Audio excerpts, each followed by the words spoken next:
পরিমনির বিরুদ্ধে গৃহকর্মী নির্যাতনের অভিযোগ। ওনার বাসায় তো দিনরাত 24 ঘন্টা ডিউটি করতে হচ্ছে, কোনো ঘুমের কোনো ইয়া নাই, খাওয়া দাওয়া ঘুমের সব দিক দিয়ে কষ্ট, ভয়ে আতঙ্কের মধ্যে থাকতে হতো। আবার আলোচনায় পরিমনি, তবে ভালো কোনো কাজ নিয়ে নয়, গৃহকর্মীকে নির্যাতনের ইস্যু নিয়ে। তো আমার বেতনটাও আটকে দেওয়া হয়েছে, আমার সাথে সামান্য একটু কথা নিয়ে উনি ভাষা খারাপ করছে, আমি চলে আসছি। ওনার বোন ওনার বাথরুম থেকে শ্যাম্পু নিয়ে এসে ইউজ করছে, তো উনি আমাকে বলে কি তার বাচ্চা এত বড় সাহস। গালাগালিগুলো কে করছিল? পরিমনি নিজেই। সেই ঘটনায় যখন পরীকে নিয়ে উত্তাপ, তখন অভিযোগের দুয়ার খুলে দিলেন আলোচিত এ নায়িকার আরেক গৃহকর্মী। ফোন কলে প্রতিদিনের বাংলাদেশকে জানালেন পরীর বাসায় কাজ করতে গিয়ে নিজের তিক্ত অভিজ্ঞতার কথা। আপনাকে নাকি বেতন দেওয়া হয়নি, এই বিষয়টা নিয়ে একটু কিছু বলা যাবে? ভাই দেখেন, আমি যাইটা আমি চলে আসছি, উনি যখন জয়েন করছে তার কিছুদিন পর আমি চলে আসছি, আমার সাথে মুখে মুখে খারাপ ব্যবহার করছিল, এই জন্য আমার গায়ে হাতটাই দেয় নাই, যেটা সত্য কথা। হাত দেওয়ার আগে আমি চলে আসছি। আরেকটা মেয়েও আমি যাওয়ার আগে ছিল, ওরা দুইজন ছিল আমি যাওয়ার আগে। হ্যাঁ, পরে ওরা আমি যাওয়ার পরে একজন চলে গেছে, মানে ওরা দুইজন আগা পিছিয়ে করে বের হচ্ছে আর কি, ওরকম টাকা দেওয়া হয়নি। আমি দেখছি, যেটা সত্যি কথা। পরিমনি বাসায় যারা কাজ করে তাদেরকে এরকম বেতন নিয়ে ঝামেলা করা হয় তাদের সাথে?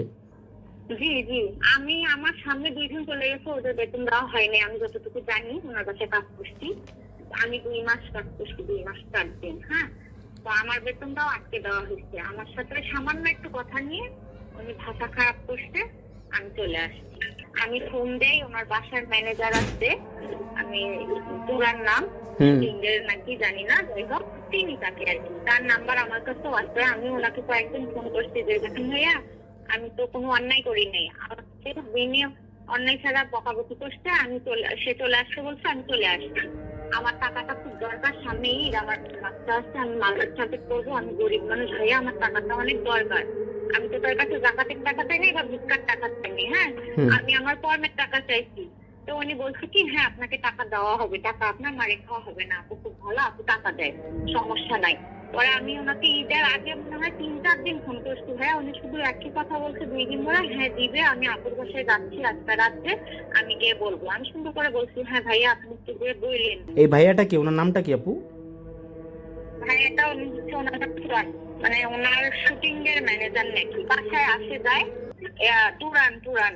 আমি গরিব হইতে পারি, তা আমি তো কোনো অন্যায় করি নাই, তার বাসায় আমি চুরি করি নাই বা ডাকাতি করি নাই, আমি কাজ করছি তার বাসায়। হয়েছে কি ভাই, আমি আপনাকে সত্যি কথা বলি, উনি যদি আমাকে ডাকে আমি যাইতে পারবো, সেই সাহসটা আমার বুকে আছে, যেহেতু ওনার বাসায় সব জায়গায় সিসি ক্যামেরা আছে, চেক করুক, সমস্যা নাই।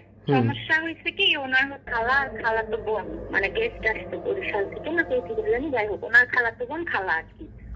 তো বাজার আনার জন্য অর্ডার করা হয়েছিল, সেই বাজারে আমাদের তেল শ্যাম্পু অর্ডার করা হয়েছিল। হ্যাঁ, তো আমাদের জন্য 2টা শ্যাম্পু নিয়ে আসে ম্যাডামের বাথরুমে রাখছিল। এখন ম্যাডামের খালাতো বোন আমাকে জিজ্ঞেস করছে আপু বাথরুমে শ্যাম্পু আছে?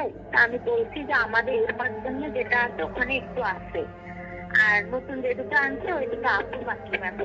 হ্যাঁ, আমি ওনার খালাতো বোন ওনার বাথরুম থেকে শ্যাম্পু নিয়ে এসে ইউজ করছে, এতে কি আমার কোনো দোষ আছে ভাইয়া? উনি ভোর 4টার সময় রমজান মাসে আমি সিয়ারি, মানে ওনার বাসায় তো দিনরাত 24 ঘন্টা ডিউটি করতে হচ্ছে, কোনো ঘুমের কোনো ইয়া নাই, 1 ঘন্টা 2 ঘন্টা আধা ঘন্টা 10 মিনিট এইরকম। যাই হোক, ওনার বোন ওনার বাথরুম থেকে শ্যাম্পু নিয়ে এসে ইউজ করছে, তো উনি আমাকে বলে কি তার বাচ্চা এত বড় সাহস, আমার খালাতো বোন আসছে, আমি অনলাইনে অর্ডার করে শ্যাম্পু নিয়ে আসি তোদের জন্য, আমার বোন আছে আমার বাসায় শ্যাম্পু হয় না, মানে উল্টাপাল্টা এরকম বললে। আর একটা মেয়ে ছিল পুরাতন অনেকদিন ধরে পুরাতন নিয়ে, ওনারা বলতেছে কি বৃষ্টি ওই সকালবেলা লাঠি দিয়ে বের করে দিবি, আমি যেন ঘুম থেকে উঠে না দেখি। পরে সকালবেলা আমি তো সেদিন সিয়ারি না খেয়ে আমি রোজা রাখছিলাম ভাইয়া, ঠিক আছে, যে আপুটা আপনাকে কমপ্লেন করছে পিঙ্কি, ও ছিল। গালাগালিগুলো কে করছিল? পরিমনি নিজেই। পরে আমি সেদিন আমি রোজাও রাখি নাই, সত্যি কথা, মানে এত টেনশনে এত প্যারাতে মানুষের হয় না আর কি, সবসময় ওখানে ভয়ে আতঙ্কের মধ্যে থাকতে হতো। হ্যাঁ, তারপরে আমি হচ্ছে কি করছি, সেদিন সকালবেলা উঠে আমার ব্যাগ গোছানোই আছে, যে পুরাতন মেয়েটাকে ওইভাবে বলছে যে বৃষ্টি ওকে বার করে দে, শনি যেন সকালবেলা উঠে আর মুখ না দেখি। আমার কথা, আমি কাজ করি দিনে রাতে 24 ঘন্টা, আর একটা চামচা পুরাতন আগে কত আগে চলে গেছে তাকে নিয়ে আসতে, তো তাকেই যদি সবকিছু হয় আমরা কেন? হ্যাঁ, জি। পরে আমি বলছি সকালবেলা বৃষ্টি আপু তোমাকে তো বলছে আপু যে আমাকে বের করে দেওয়ার জন্য, আমাকে বের করে দিতে হবে না, আমি নিজেই যাওয়ার জন্য পা তুলে আসছি, আমি চলে যাবো, আমি থাকবো না এরকম বাসায়। অনেক বাসায় কাজ করছি, ওনার বাসায় খাওয়া দাওয়া ঘুমের সব দিক দিয়ে কষ্ট, তারপরেও আমরা ম্যানেজ করে থাকছি, গরিব মানুষ, 2টা টাকার জন্য। হ্যাঁ, হুম। পরে আমি বলছি আমি চলে যাব, তুমি আমার ব্যাগ চেক করো। পরে ওই মেয়েটা বলছে কি আমি আপু আগে উঠুক, আমি আগে আপনাকে থাকতে পারবো না। পরে আপু উঠে আমাকে বকা দিয়ে, পরে হ্যাঁ উনি ওঠা পর্যন্ত আমি ওয়েট করছি। ওখান থেকে 12টায় কি 11টায় উনি ওঠার পরে আমি ওই মেয়েটাকে বলছি যে দিয়ে বলো আমি চলে যাব। পরে ও দিয়ে বলছে যে থাকবে না, চলে যাবে। পরে মেয়েটা আমাকে বলছে ঠিক আছে চলে যান। আচ্ছা। পরে আমি কি করছি, ওই মেয়েটা আর পিঙ্কি যে আপনাদের কাছে কমপ্লেন করছে, হুম।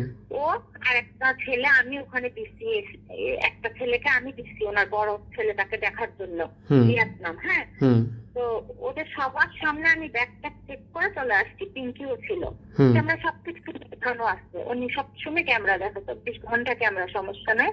হুম। তো যে ছেলেটাকে দিচ্ছি আমি দিচ্ছি, সাপ্লায়ার দিলে কিন্তু 5,000 করে টাকা পায়।